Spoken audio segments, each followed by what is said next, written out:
జయ గురుదేవదత్త.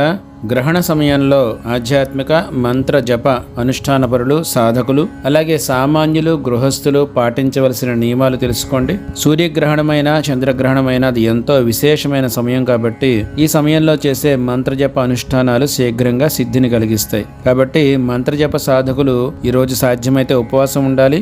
అనారోగ్య రీత్యా కుదరని పక్షంలో గ్రహణానికి కనీసం 4-5 గంటల ముందుగా భోజనాన్ని ముగించాలి. ఎందువల్లంటే గ్రహణ సమయంలో ఆహారం కడుపులో ఉండకుండా మంత్ర జప సాధకులు చూసుకోవాలి. ఇక సామాన్యులు, గృహస్థులు, గర్భిణీ స్త్రీలు, చిన్నపిల్లలు వీళ్ళు గ్రహణ సమయానికి సుమారుగా 2 గంటల ముందుగా భోజనం ముగించడం అన్నది మంచిది. సాధకులు ఖచ్చితంగా పట్టు స్నానము, విడుపు స్నానం అనేది చేసి తీరాలి. గృహస్థులు, పిల్లలు, స్త్రీలు మాత్రం గ్రహణం మర్నాడు ఖచ్చితంగా విడుపు స్నానాన్ని ఆచరించాలి. లేదు గ్రహణం అయిన తర్వాత అయినా సరే విడుపు స్నానం అనేది ఖచ్చితంగా చేయాలి.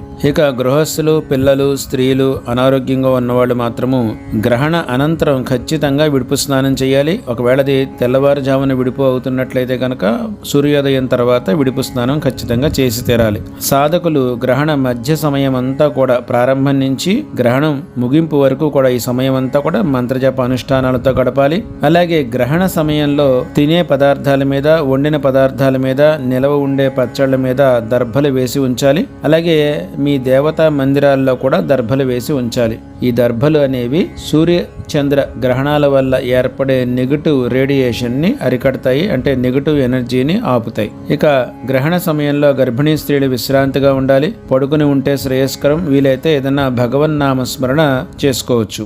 గ్రహణ సమయంలో మాత్రం ఎవ్వరూ భుజించకూడదు. గర్భిణీ స్త్రీలు, వృద్ధులు, చంటి పిల్లలు, రోగగ్రస్తులకు మాత్రము ఈ నియమం వర్తించదు. ఇక పచ్చి పాలు, పెరుగు, ఆవు నెయ్యి కలిపిన అన్నము, దర్భలు గాని, తులసి దళాలు గాని వేసి ఉంచిన నీరు, అలాగే నువ్వులు, ప్రకృతిలో సహజంగా దొరికే పండ్లు, కూరగాయలు, కొబ్బరికాయలు మొదలగు వాటికి గ్రహణ దోషం ఉండదని శాస్త్రవచనం. కాబట్టి ఒకవేళ చిన్నపిల్లలు కానీ, అనారోగ్యవంతులు కానీ, గర్భిణీ స్త్రీలు కానీ ఉన్నట్లయితే కనుక నెయ్యి కలిపిన అన్నాన్ని గ్రహణ సమయంలో అయినా సరే భుజించవచ్చు. కానీ గ్రహణ సమయంలో ఏమీ తినకుండా ఉండడానికే ప్రయత్నం చేయాలి.